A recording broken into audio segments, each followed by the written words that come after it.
No último dia 5 de março, o setor agropecuário do Paraná encaminhou ao governo federal as propostas para o Plano Safra 2021-2022.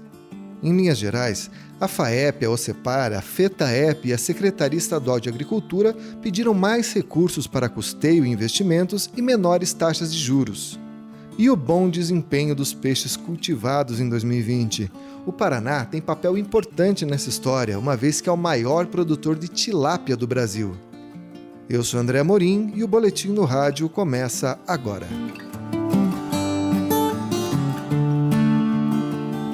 Então, para começar essa conversa, eu gostaria de apresentar os convidados desse programa, deste episódio, começando pelo Jeffrey Albers, que é coordenador do Departamento Técnico Econômico da FAEP. Bem-vindo, Jeffrey. Olá, André. Muito obrigado pelo convite. É um prazer estar novamente com você e com os ouvintes. E também o Alexandre Lobo Blanco, que é o nosso técnico aqui que acompanha a questão da pecuária aí de perto, no DTEC, que é o Departamento Técnico do Senar Paraná. Bem-vindo, Alexandre. Obrigado, André, pela participação. Cumprimentar todos os ouvintes aqui. Essa primeira experiência minha como falando aqui com o público. Estou gostando bastante. Mas seja muito bem-vindo, tenho certeza que você vai tirar de letra. Tá joia. E para começar, gente, eu queria falar do PAP, que é o programa, o Plano Safra também, que o pessoal costuma falar, né? O Plano Agrícola e Pecuário, que é aquele plano que anualmente o governo anuncia os recursos aí para o setor do agronegócio. Eu não sei se o ouvinte sabe, mas já é uma tradição aqui no Paraná, todos os anos a FAEP, a OCEPAR, que é a Organização das Cooperativas, a Secretaria da Agricultura, se reúnem e elaboram uma série de propostas para encaminhar para o governo federal para que sejam contempladas no PAP. Jeffrey, esse ano as nossas propostas encaminhadas tiveram alguma coisa muito diferente, alguma coisa muito díspare daquilo que normalmente já era pedido? Bom, André, antes até quero fazer um complemento, que esse ano nós tivemos a incorporação da Federação dos Trabalhadores também assinando o documento. Todos os anos a gente já vinha falando da agricultura familiar, dando as nossas sugestões, mas aí esse ano a FETAEP veio fazer corpo conosco nesse documento. Sempre muito bem-vinda, né, a FETAEP? Sem dúvida, um ator importante no setor. E, na prática, as reivindicações elas permeiam volume de recursos e taxa de juros, né? A grosso modo, são as propostas mais impactantes. Outros assuntos entram também em pauta, como zoneamento, seguro, né? Mitigação de risco, gestão da propriedade. Mas, na prática, seguiu-se a linha de anos anteriores, né? Solicitando um maior volume de recursos, de modo geral, e redução na taxa de juros, né? Criando menos impacto no bolso do produtor. Eu vi que o montante de recursos está na casa dos 277 bilhões, é isso? Isso. Na safra passada, nós tivemos disponibilizado 236 bilhões e meio, e agora para a próxima, que é a safra 21-22, né? A gente chama 2021 e 22, porque ela inicia, fazendo também essa informação, ela inicia em 1º de julho e termina em 30 de junho. Então, ela não é o ano calendário.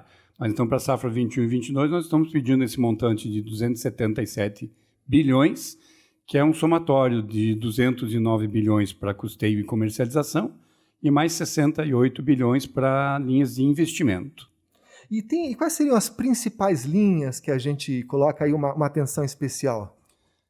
O custeio, de modo geral, ele já são linhas que habitualmente os produtores acessam, que é justamente para auxiliar a custear a plantação ou a condução das atividades, né, porque envolve pecuária também nesse sentido. As linhas que a gente dá mais ênfase daí são as linhas de investimento, são aquelas que a gente tem maior interesse, tanto no Estado quanto para o Brasil inteiro, que haja um incremento, uma melhora nas condições.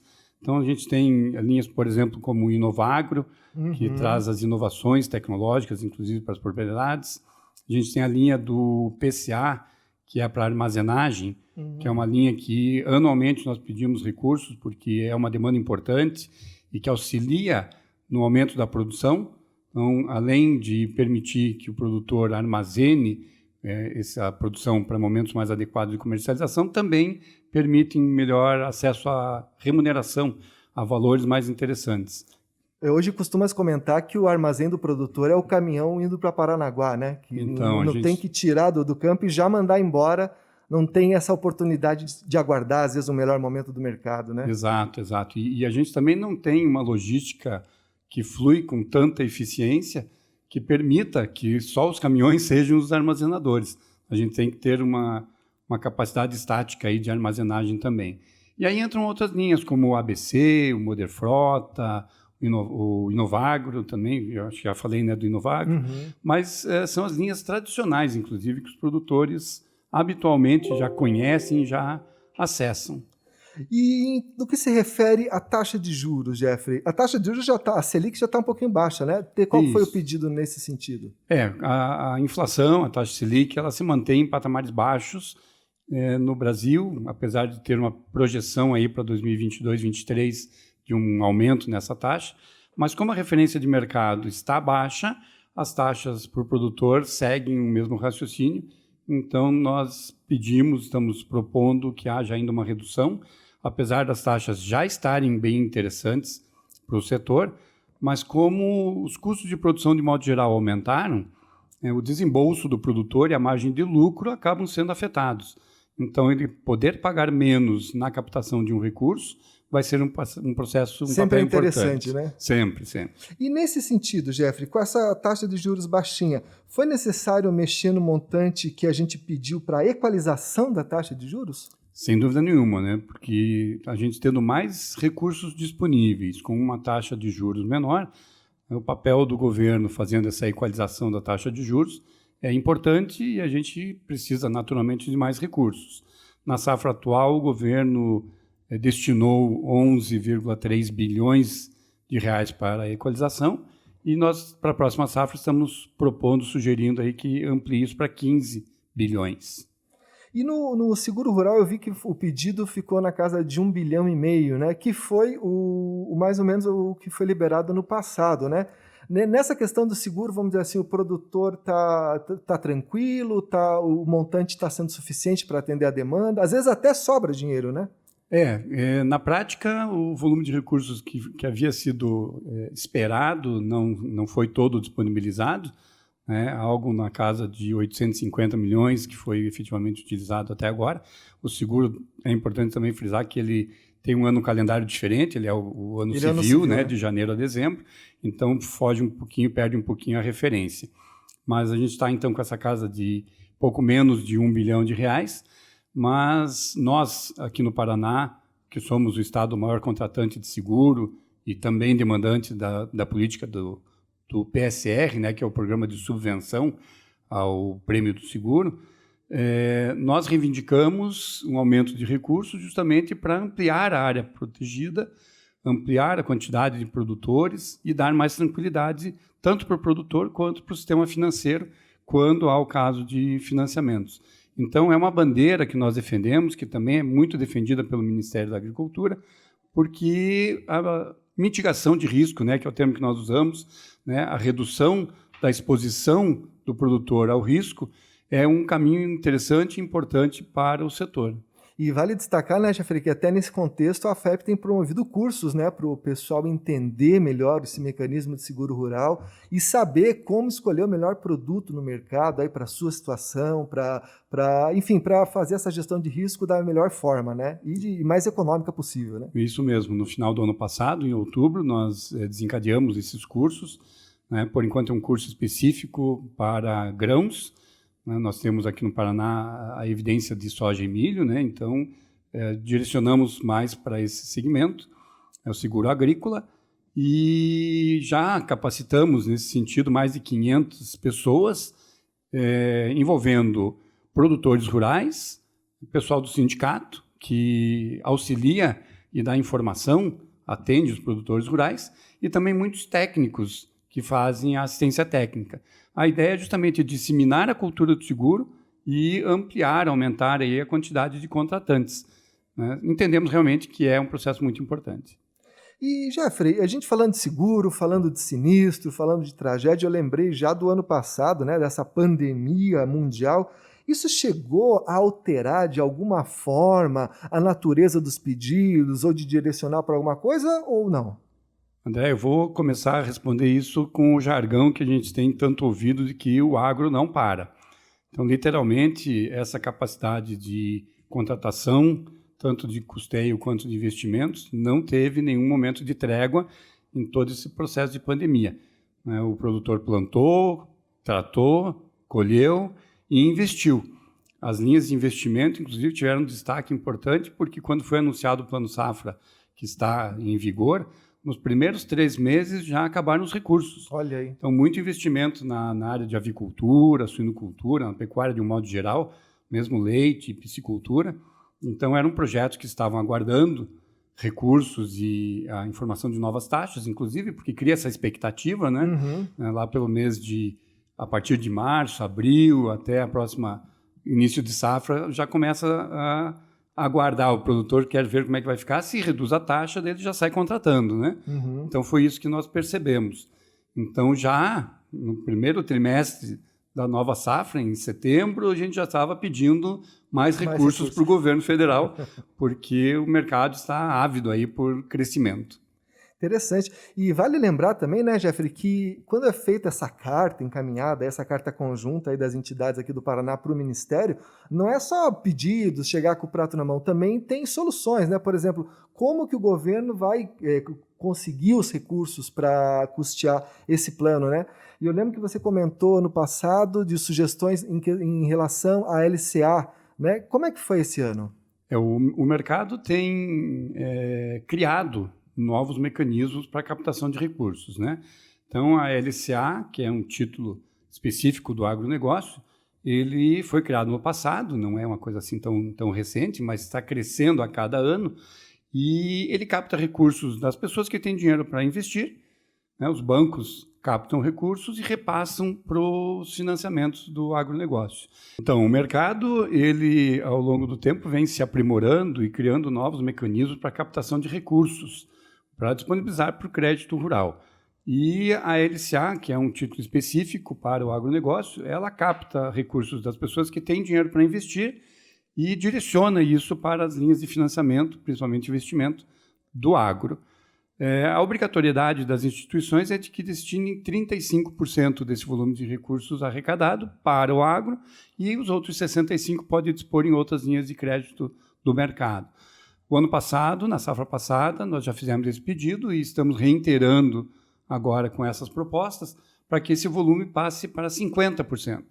Isso, então, criaria um novo volume de recursos disponíveis para fazer frente justamente a esses 277 bilhões. E me parece justo, né, já que as pessoas estão comprando essa letra de crédito, né, do agronegócio, que o dinheiro seja redirecionado para esse setor, né? Sem dúvida, mas é uma conta de chegar, né? Porque assim como ele empresta no agro por uma taxa de juros um pouco mais baixa, ele empresta nas outras linhas de mercado com taxas mais altas para conseguir fazer essa conta de quanto que ele vai remunerar o investidor.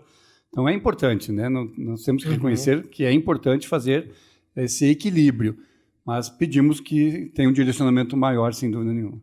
Então, só lembrando aí o nosso ouvinte que agora, a partir de 1º de julho, né, Jeffrey, o governo tem até essa data para apresentar o plano, de fato, né, que vai ser o Plano Agrícola 21-22, e daí, a partir de 1º de julho começa a safra do ano safra 21-22, de grosso modo, né? E aí vamos ver quanto de fato o governo vai repassar para o setor, qual vai ser o tamanho desse auxílio.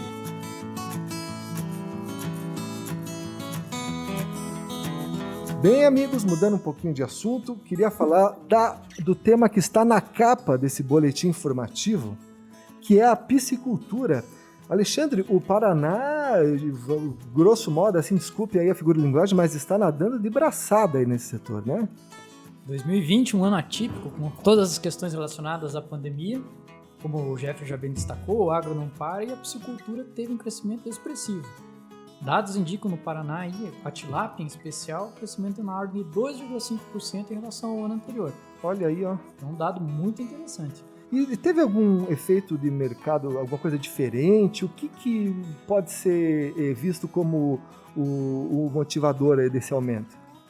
Olha, em dezembro do ano passado, 2020, teve o International Fish Congress, E lá foi esse um dos painéis discutidos, o que aconteceu em 2020 que transformou o mercado de peixe. E aí eu vou trazer um resumo aqui para os nossos ouvintes do que foi discutido nesse painel. Com relação à quarentena e isolamento social, muitos hábitos de consumo do consumidor foram alterados. Então, pensando um pouquinho aí, vou pedir para os produtores imaginem como é que é o cenário da classe média nos grandes centros urbanos. O hipermercado se tornou o shopping da classe média. Então, mais pessoas passaram a ficar mais tempo dentro desses estabelecimentos. E aí, novos produtos foram agregados à cesta básica de consumo. Então, o peixe muito entrou nessa esteira. Então, tiveram um aumento de consumo dentro das peixarias, dos mercados de fresco. E hoje, peixe é o 9º produto perecível mais consumido nos supermercados e hipermercados. Ele também começou a estar presente nos atacarejos, são os grandes atacadões. Então, mudou totalmente a dinâmica de consumo de peixe dentro dos supermercados em 2020, o que, de certa forma, beneficiou muito bem o setor. E Alexandre, isso entra mais ou menos naquela história de quando a carne bovina sobe, a carne de frango se torna mais competitiva, vamos dizer assim, na mesa do consumidor. Aí quando a carne de frango também sobe, o consumidor vai para o ovo. Nessa conta que o consumidor faz, o peixe, que não é uma carne barata, a gente sabe, passou a se tornar assim, mais interessante, vamos dizer assim? Então, diz que o padrão do consumidor brasileiro é um pouquinho diferente dos outros compradores mundiais, mas assim, o consumidor brasileiro ele compra por comparação. Então ele usa a média de produtos que ele está acostumado, seja um corte especial da bovinocultura de corte, o preço do frango, a relação com a dúzia do preço do ovo, um corte suíno, enfim, ele faz essas comparações. E como as outras proteínas, nós tivemos um aumento considerável de exportação, principalmente para a China e alguns outros mercados asiáticos, que subiu o preço, as relações com o dólar, a carne de peixe, nesse cenário, ela se mostrou vantajosa. Então, o consumidor, ele faz essa conta a cada compra. E aí tem a imagem que o peixe comunica. Então, o peixe tem essa característica natural que deve ser muito mais explorada pelos departamentos de marketing das indústrias, pelo departamento de varejo, que o peixe é uma carne saudável. Ela vende, a tilápia em especial, vende sabor e saúde. Essa é uma marca aí que o Paraná, como todos os piscicultores, todos nós devemos se esforçar desde do sistema produtivo, com relação às normas, às exigências de biosseguridade, os requisitos ambientais de produção, aí todo o transporte, industrialização, cadeia do frio, tudo isso tem que corroborar para a imagem de que o peixe é saúde. Interessante. E nesse contexto, Alexandre, como é que se saiu a tilápia paranaense? A gente sabe que aqui no Paraná a maioria do peixe criado em cativeiro é tilápia, né? E também experimentou esse aumento aí no consumo? Sim. Hoje, dados da CEPAR indicam que 27% da produção de tilápia paranaense está concentrada em 3 grandes cooperativas, que obviamente também se apropriam de cooperativas menores de produção. E vem crescendo. Então, novos mercados estão sendo buscados. Tivemos recentemente os Estados Unidos, aí, alguns exemplos de tilápia exportada por uma cooperativa. Que chegava fresca lá em Miami, né? Isso, uma coisa muito interessante. E aí outros mercados estão na busca. A Ásia, o principal foco, alguma coisa na África também, Oriente Médio, quem sabe. Então, assim, são novos mercados que estão se abrindo ao peixe brasileiro.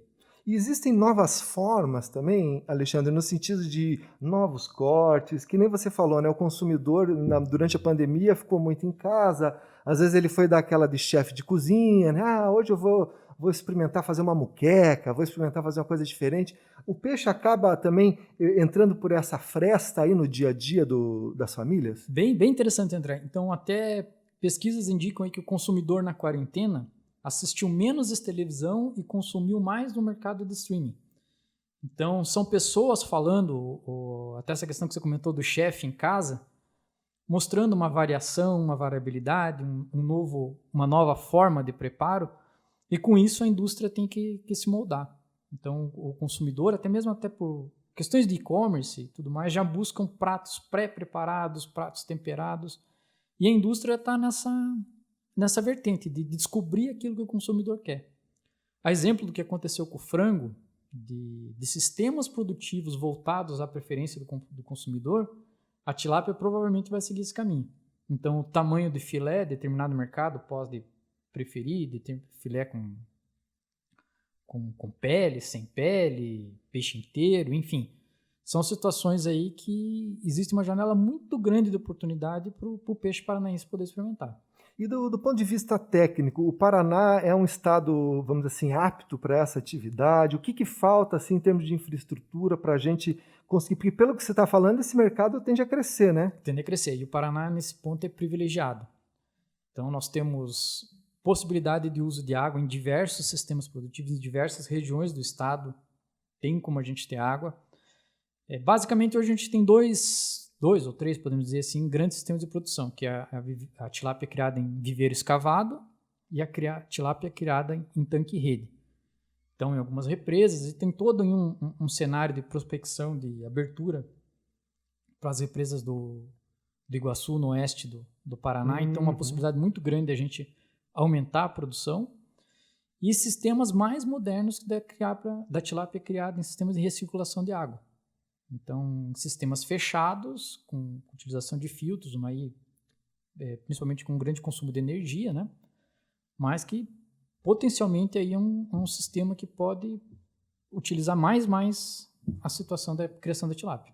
Eu acho que contribui nisso também, né, Alexandre, aquele programa do Descomplica Rural, que facilitou o licenciamento ambiental para a piscicultura, né? Então, é verdade. Áreas maiores com essa facilidade tendem a ampliar o mercado.